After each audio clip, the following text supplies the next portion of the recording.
Welcome back to What Arty Noobs for General Disturbance. This is the Object 261, the Tier 10 Soviet SPG.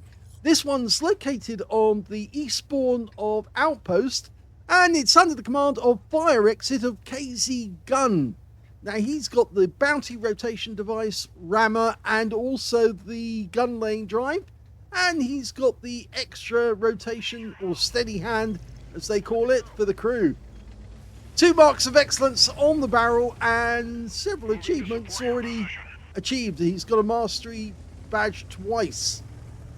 It's an 18cm main gun capable of doing 800 alpha, and it will penetrate 45mm of armor with a 9.5 meters burst radius and between 11.6 and 29 seconds of stun. Target in sight. Tessac. Rounds out. When he got stunned, oh my god, that Tessac, that was spectacular. Well, all of a sudden, he's got 1,572 of stun assist and only 38 of actual damage from the splash. But that's quite a good start to a game. It looks like the enemy Batchat managed to get up there first though, and our ST-62 has been wiped out. That was, yes, a pretty energetic start to the game. Looks like the enemy is going to try and block anyone from coming into the castle. Meanwhile, down the south side, or north side I should actually say, we've got several tanks, including an Object 705, a can opener. There's a 121B and a 430U out there. And it looks like the enemy Arty are focusing on this direction as well. Oh, E3. And he's just blasted his shell. A lot of action going on this side. Very difficult to get the right angle on that E3. He might want to change position.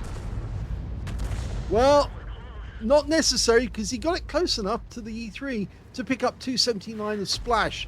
And it looks like his teammate in the other Arty managed to get a hit as well. That was a Batchat 155-58. Of course, he's got a 3-shot autoloader.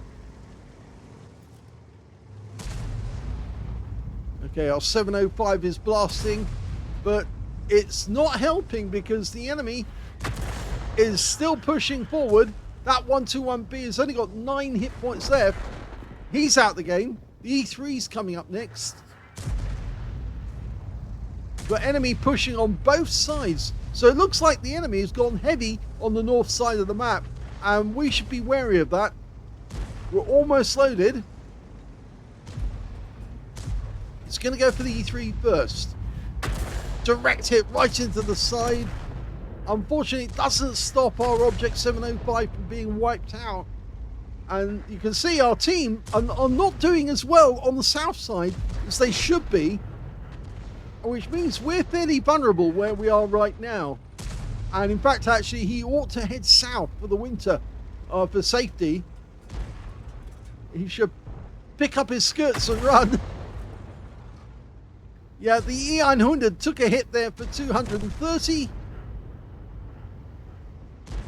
And despite the fact that we've got a hefty amount of stun assist, yeah, he needs to get out of there now. Absolutely. And the Batchat the same. The enemy just getting way too close.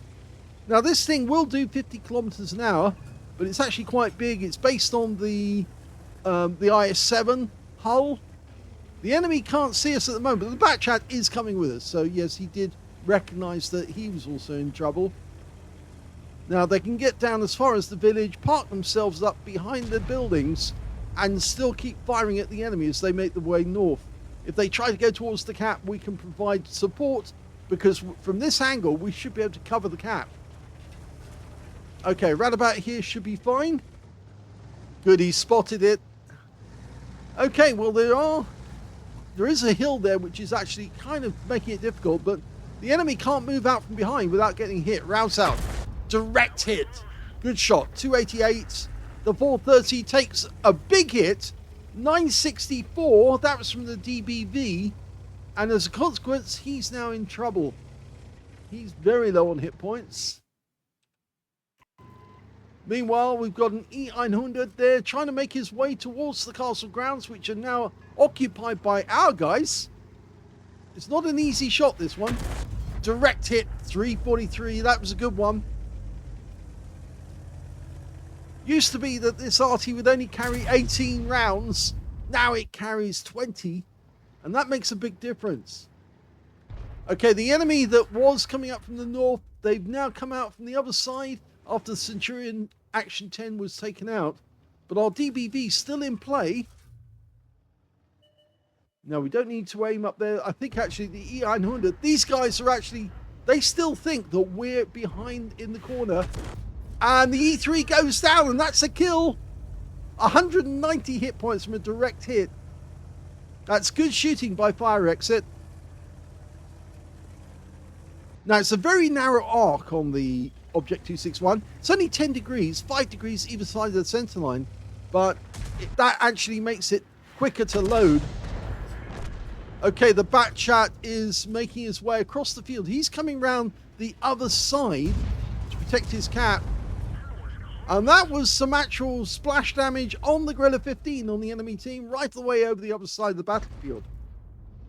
Very difficult. This battle has gone up a pace now.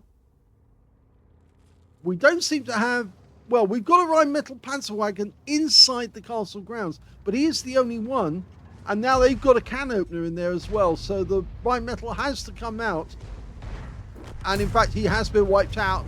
We fired a round in, but unfortunately it didn't do any good because the can opener had already moved away.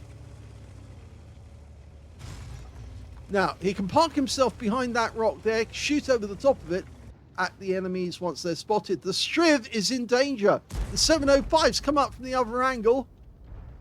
We're on equal numbers of tanks left in the game. Fires his round in. He looked away, but he did get the kill. Don't look away when you shoot, otherwise we miss out on the damage you actually show. And the can opener is actually coming out of the castle grounds, going after the Striv. Okay, he spotted that. There's the can opener, using the wreck for cover. Not going to protect him against our shells. Our T100 LT's moved up to actually show us if the enemy tries to make it to the cap. The DBV's going in to kill the back chat and he gets him. Meanwhile, their Object 261 has come up from where he was and now he's a one-shot. And you looked away again, but you did get the kill shot on the Object 261.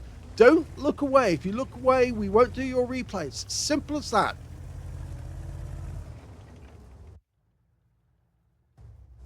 We've got one more replay after this one, featuring fire exit.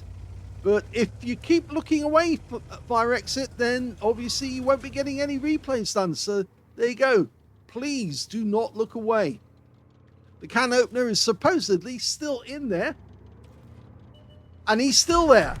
He kills our Striv. But he takes 360 hit points of damage. And he did look away again. You're not supposed to do that. Obviously, I'll keep giving you warnings until I ban you. And then once I ban you, that's it. You won't be getting any more replays. So it's your choice. There's only one enemy left. It's the can opener. And he's relatively low hit points now. The DBV's coming up to the castle grounds. Meanwhile, we're headed towards the cap.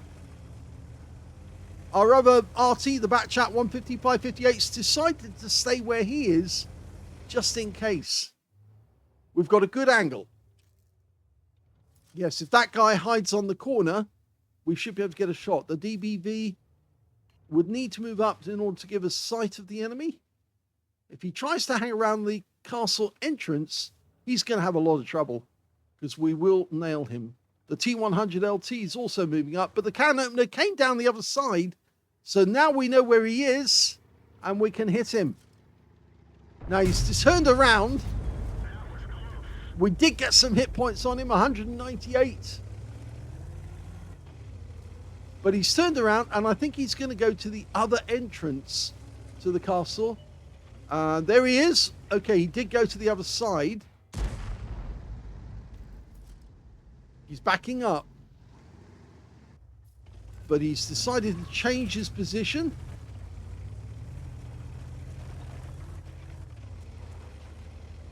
Okay, we're moving forward so that we can get closer to cut the angle, cut the corner, and shoot at him directly. That tree, get behind the tree. No, you've gone too far. He could have done it from behind the tree. The T100's coming up from one angle, DBV's going around from the other. Unfortunately, it's going to take us too long to get to a position where we can actually shoot. So I think we're going to miss out on getting some hit points on the cannon opener towards the end. Even the bat chat's moving up because he recognizes this is the end game. Don't look away when you shoot. Okay, he's got below the cannon opener now, so he needs somebody to spot the guy in order to show us where to fire. The T100 LT's found him.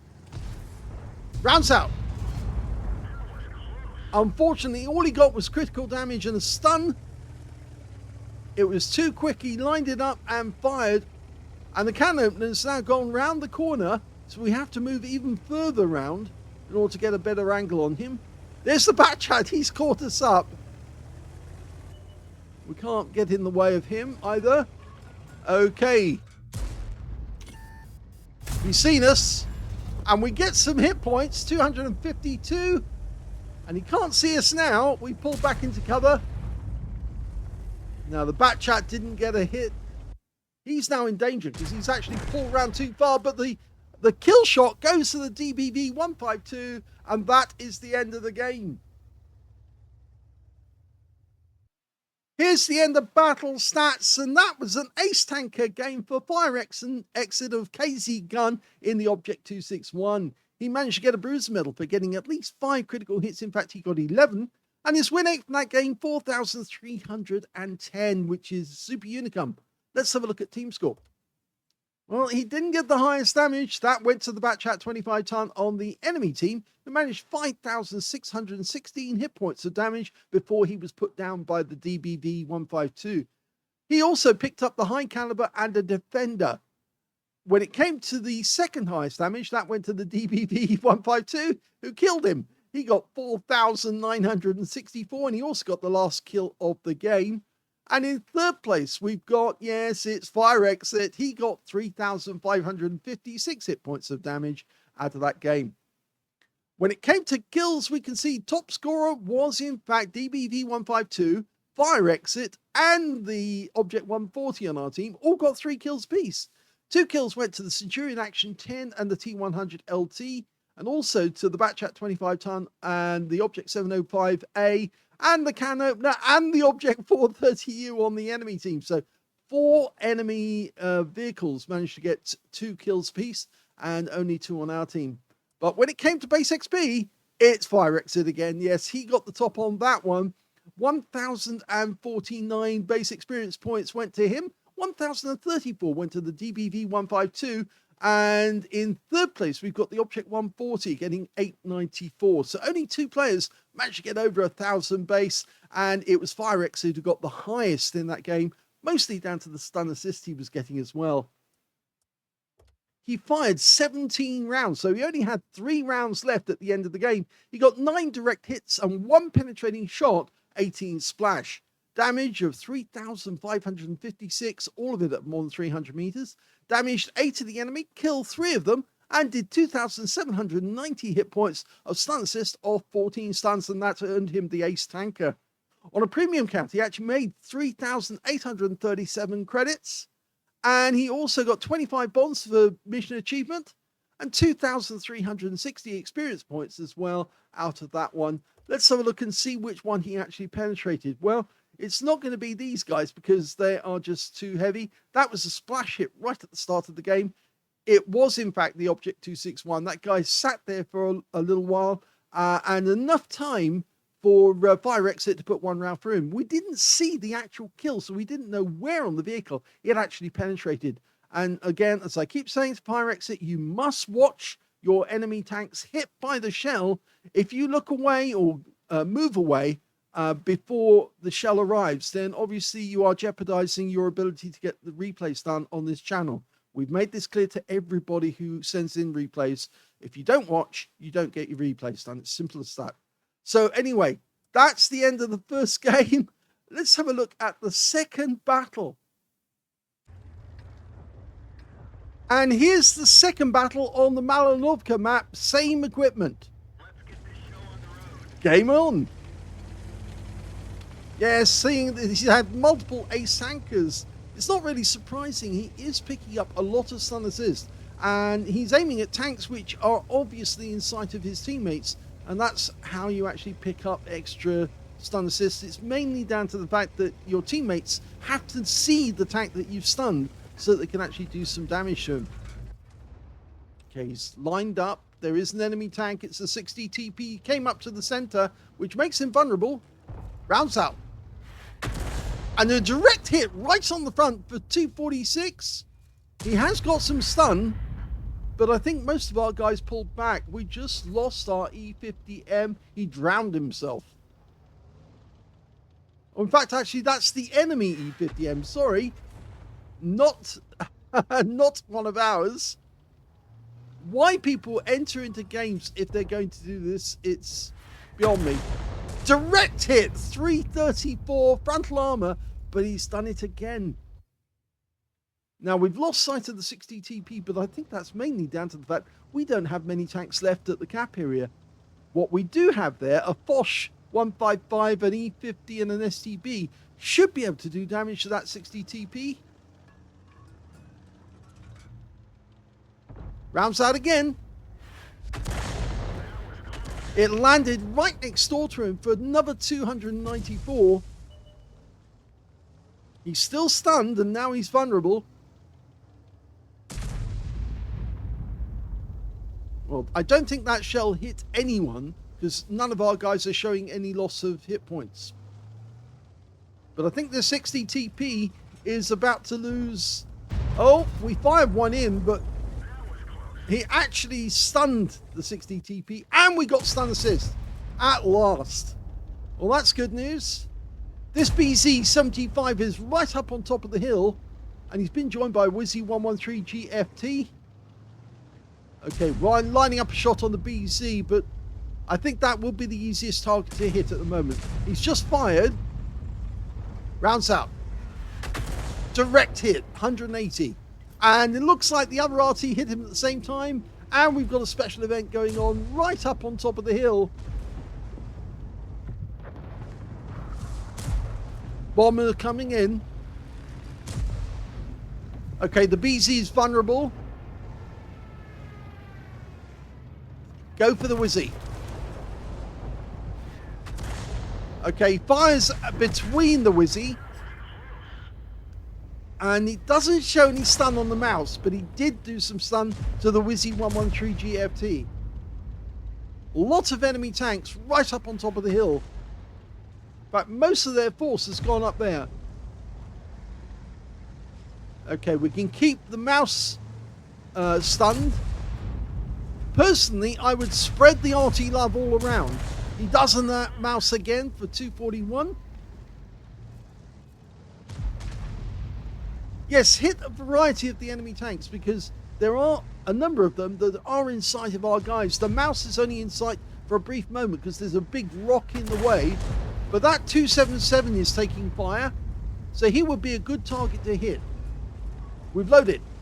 Rounds out. He hits him. Yep, got him. 302.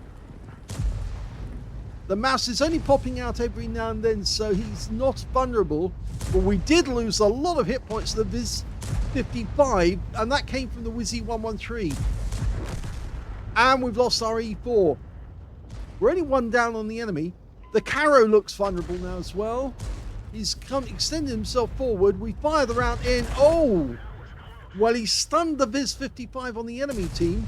And he's gone right up against the edge. And look at that. All of a sudden, we've got loads of stun assists. 2,278. He's got the communications expert working. In fact, he's had that for a little while. But that means he's got extra crew skills, faster reload, more accuracy.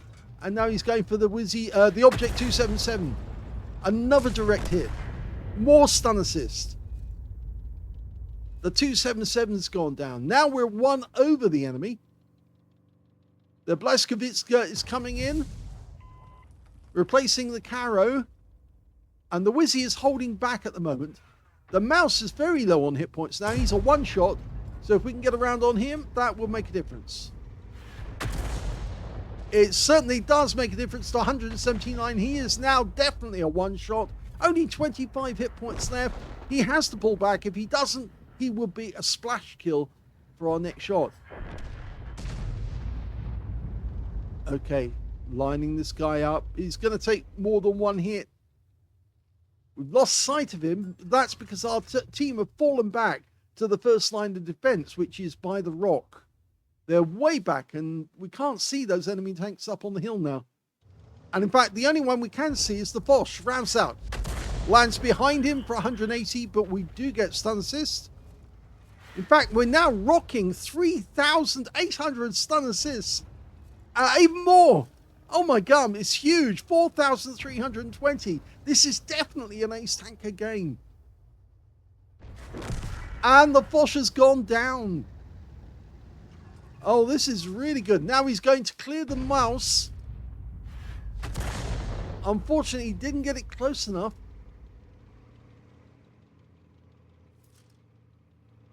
And the Blaskovitska, he was actually pulling back, angling himself as he did. He was wangling as he pulled back to ensure shells couldn't damage him. We're almost loaded. Rounds out. Looks good. It does hit 254. He's having a very good game, and we're now moved up towards the enemy cap area. Our Foch 155 and STB are taking that area. Mind you, there is still a Heshbon and a Leopard guarding their cap, and you can see them here now. So he's decided to divert his attention towards this Leopard. Lined up. Rounds out. He gets a hit. Even though the guy pulled back, he's still got a hit for 308. And he's getting more stun assist. I think that was another shell hitting the Leopard from a different angle. The Blaskovitska is still trying to get down the hill on our side, which is probably not a good move now because he's outnumbered. The Mouse is actually hiding behind the church, and the Leopard appears to be trying to get closer to the cap area. Okay, we've got a perfect shot here, but oh, now he backed away. He knew how to avoid the shells. We're down to 4 rounds of stun.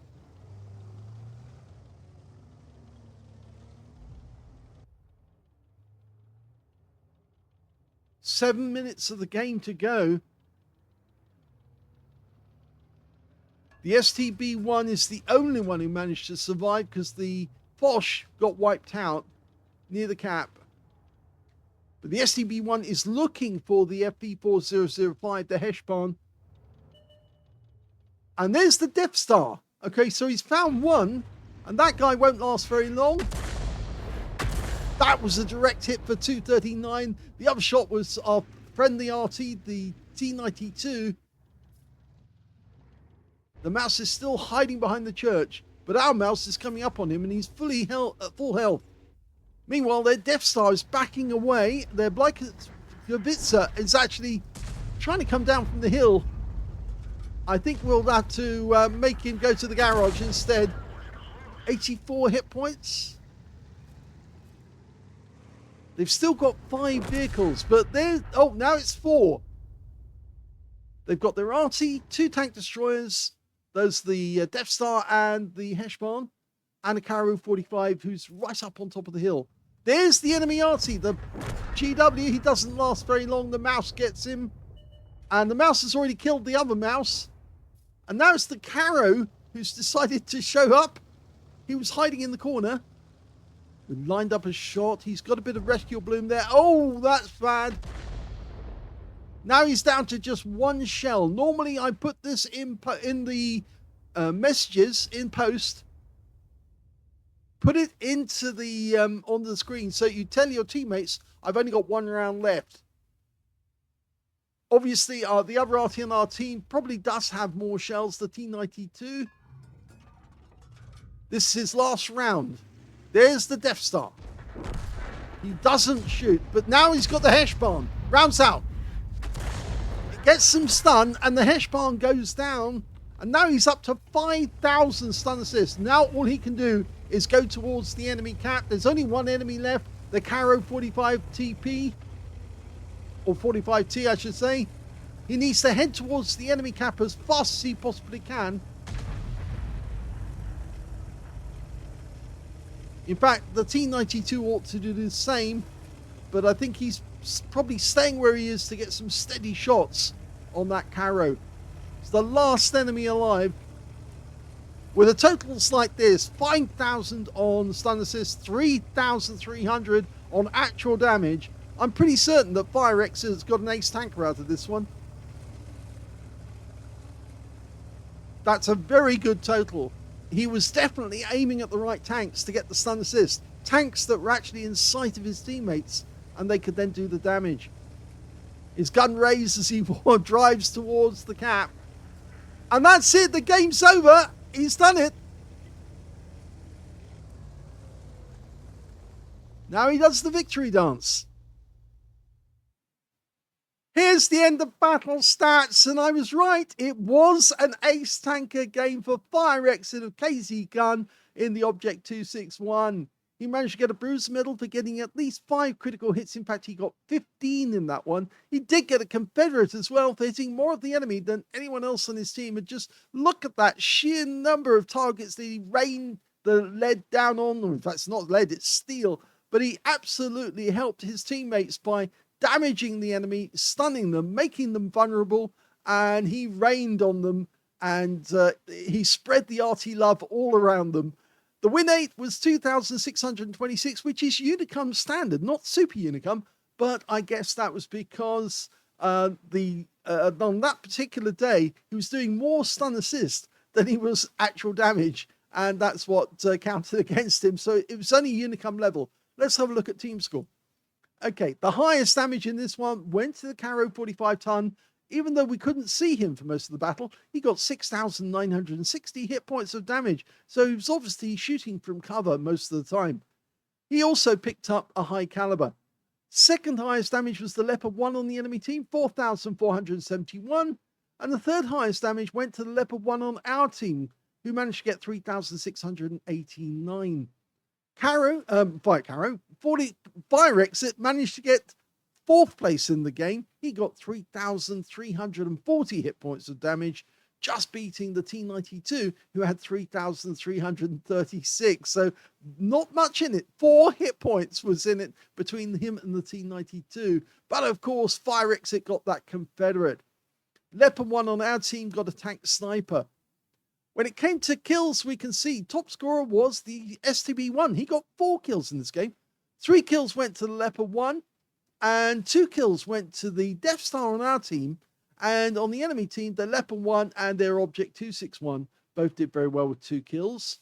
And we can see that FireX, it didn't get any kills at all. But as I say, that normally means that he's actually done his job as a Confederate much better, because he's maximized the number of enemy tanks that he's actually hit. He was stunning some enemy tanks by firing just behind them, so that they stunned them but didn't actually kill them. When it came to base XP, he managed to get the highest with 1,043, the only player to get over 1,000 base. 990 went to the Leopard 1, 883 went to the STB 1. 20 shots fired. He did fire all of his ammo. 9 direct hits on the enemy, no penetrations, but he did get 21 splashes. So he hit some tanks more than once with a shell. Now, he didn't actually notify that he was running low on ammo. I normally try to let my team know that one of their Arties is about to go out of ammo, so they know that I've only got a limited number of shots left, because that's just being helpful to your own team. And also, when I am out of ammo, I will signal that by saying no shells left. I would just press the C button, which will automatically reload, and it puts a message in chat saying that you are out of shells. And again, then all you need to do is either head for the enemy cap or start hunting the enemy for spotting damage. If you know where the enemy is, then you don't need to spot, because your teammates can do that.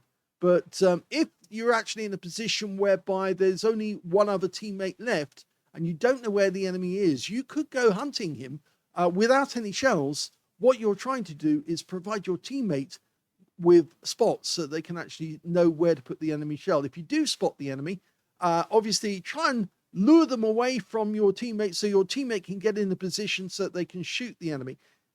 You could do it if there's two enemies, two of your teammates left, and so you give them more options to get the kill. But it is the best thing you can do if you are out of shells, is to try and be useful to your teammates by luring the enemy, spotting them, or just putting pressure on them by getting into the cap, so it forces them to come back to the cap, get a reset, and then obviously your teammates can nail them the moment they show up to do that. Okay, right. 3,340 hit points of damage, all of it at more than 300 meters. Hit 11 of the enemy, didn't get any kills, but he got 5,043 hit points of stun assist off 21 stuns. And moreover, he did not look away in this battle. He looked the whole time. So that's good. That's really great. Thank you very much for doing that. We love to see the enemy hit by those shells. It's very important for us to know where you hit them and why. And a lot of the time you were trying to deliberately stun more than one tank so that you could maximize the stun assist. And it did work. You got 14,024 hit points of damage, 14,024 credits on a premium account, and you got 1,564 experience points after that game. And he said it's the best we can do until we do better. Well, it was very good, actually. You were doing it like a champion. Okay, yes, the win rate's not so high, but it was a good result because you really did badly stun the enemy and made it easier for them to get damage and get kills.